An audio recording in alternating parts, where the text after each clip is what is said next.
Sebelumnya, Assalamualaikum warahmatullahi wabarakatuh. Izinkan saya memperkenalkan diri.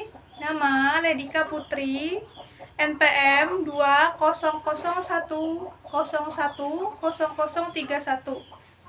Saya dari Prodi Pendidikan Agama Islam kelas A. Di sini saya akan mempresentasikan atau mengajarkan materi mulai dari pertemuan kedua sampai pertemuan kelima. Baiklah, yang pertama, di sini saya akan menjelaskan tentang pertemuan kedua, yaitu pengertian fikih, ibadah, macam-macam, serta tujuannya. Yang pertama, pengertian fikih. Fikih menurut bahasa. Menurut bahasa, fikih berasal dari kata fakiha, yafqahu, fakihan, yang berarti mengerti atau paham. Paham yang dimaksudkan di sini ialah upaya akidah dalam memahami ajaran-ajaran Islam yang bersumber dari Al-Quran dan As-Sunnah. Yang kedua, pengertian ibadah. Ibadah secara bahasa atau etimologis berarti merendahkan diri serta tunduk atau patuh, sedangkan menurut syara atau terminologi, ibadah mempunyai banyak definisi, tetapi makna dan maksudnya serta tujuannya sama. Definisi-definisi itu antara lain, ibadah adalah taat kepada Allah dengan melaksanakan perintahnya melalui lisan para rasulnya. Yang kedua, ibadah adalah merendahkan diri kepada Allah Subhanahu wa Ta'ala, yaitu tingkatan rasa tunduk yang paling tinggi disertai dengan rasa mahabbah atau kecintaan yang paling tinggi. Yang ketiga, ibadah adalah sebutan yang mencakup seluruh apa yang dicintai dan diridhoi oleh Allah Azza wa Jalla, baik berupa ucapan atau perbuatan yang zahir maupun batin. Macam-macam ibadah. Ibadah itu terbagi atas dua macam, yaitu ibadah mahdah dan ibadah ghairu mahdah. Yang pertama yaitu ibadah mahdah. Ibadah mahdah ialah segala sesuatu yang berhubungan langsung antara hamba dan Tuhannya, yang cara dan acara serta upacaranya telah diatur secara terperinci dalam Al-Quran dan Sunnah Rasul. Pembagiannya meliputi toharoh, sholat, zakat, saum, dan hal-hal yang secara langsung berhubungan dengan kelimanya. Yang kedua, yaitu ibadah ghairu mahdah. Ibadah ghairu mahdah adalah segala amal perbuatan yang titik tolaknya ikhlas, tujuannya mencari ridho Allah dan garis amalnya amal soleh. Tujuan ibadah.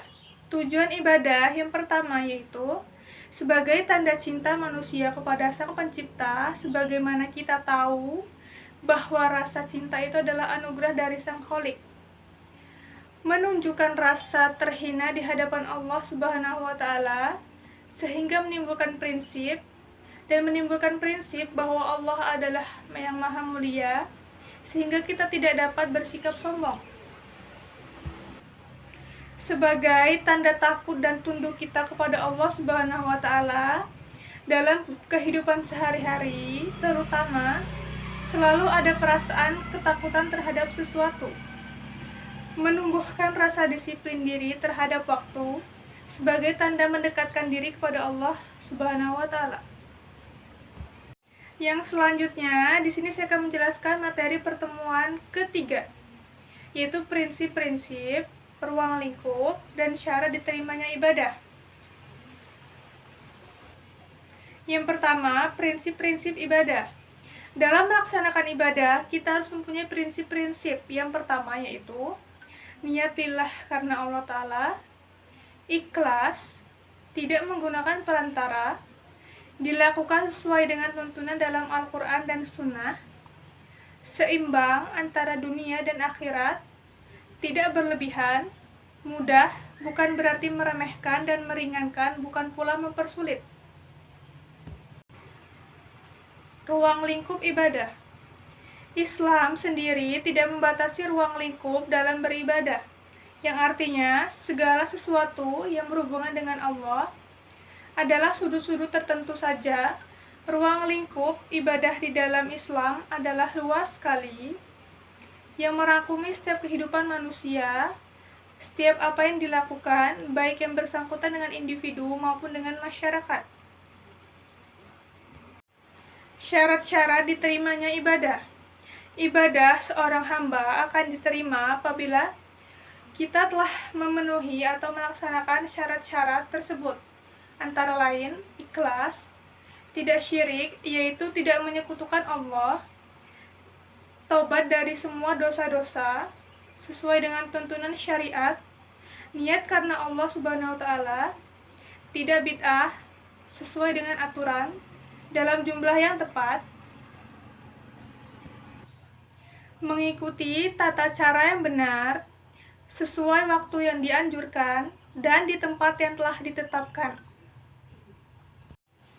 Yang selanjutnya, di sini saya akan menjelaskan materi pertemuan keempat, yaitu dasar hukum pelaksanaan ibadah. Al-Quran sebagai dasar hukum utama. Yang pertama, dalam surat Yasin ayat ke-60, Allah Subhanahu wa Ta'ala berfirman, yang artinya, bukankah aku telah memerintahkan kepadamu, wahai anak cucu Adam, agar kamu tidak menyembah setan? Sungguh, setan itu musuh yang nyata bagi kamu. Dan yang kedua, pada Quran surat Al-Mu'min ayat ke-60, yang artinya, dan Tuhanmu berfirman, berdoalah kepadaku, niscaya aku akan perkenankan bagimu. Sesungguhnya, orang-orang yang sombong, yang tidak mau menyembahku akan kumasukkan ke dalam neraka jahanam dalam keadaan hina dina. Dan yang ketiga dan terakhir, pada Quran surat Az-Zariyat ayat ke-56, yang artinya, dan aku tidak menciptakan jin dan manusia, melainkan supaya mereka mengabdi kepadaku. Hadis-hadis yang memerintahkan manusia untuk beribadah kepada Allah, yaitu sebagai berikut. Yang pertama, hadis dari Ibnu Mas'ud yang menjelaskan, barang siapa mati dalam keadaan menyeru atau berdoa ataupun beribadah kepada selain Allah, maka ia akan masuk ke dalam neraka.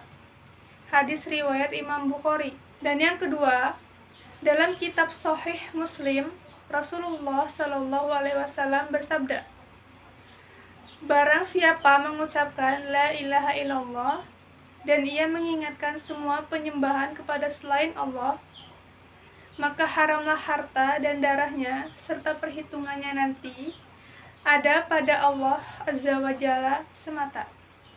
Dan yang ketiga, hadis riwayat Imam Al-Hakim dari Ma'qil bin Yasar radhiyallahu anhu, ia berkata, Rasulullah Shallallahu Alaihi Wasallam bersabda, Rob kalian yang maha suci lagi maha tinggi berfirman, wahai anak Adam, fokuslah beribadah kepadaku, niscaya aku penuhi hatimu dengan kekayaan, dan aku penuhi kedua tanganmu dengan rizki. Wahai anak Adam, jangan jauhi aku, sehingga aku penuhi hatimu dengan kefakiran, dan aku penuhi kedua tanganmu dengan kesibukan. Dan yang terakhir, di sini saya akan menjelaskan tentang materi pertemuan kelima, yaitu toharoh jasmani dan rohani. Toharoh sendiri terbagi menjadi dua jenis, yaitu toharoh maknawiyah dan toharoh nisiyah. Yang pertama yaitu toharoh maknawiyah. Toharoh maknawiyah atau toharoh kolbu atau rohani, yakni mensucikan diri dari syirik dan maksiat dengan bertauhid dan melakukan kegiatan amal soleh agar senantiasa dekat dengan Allah Subhanahu wa Ta'ala. Dan cara menghilangkannya adalah dengan cara bertauhid dan beramal soleh.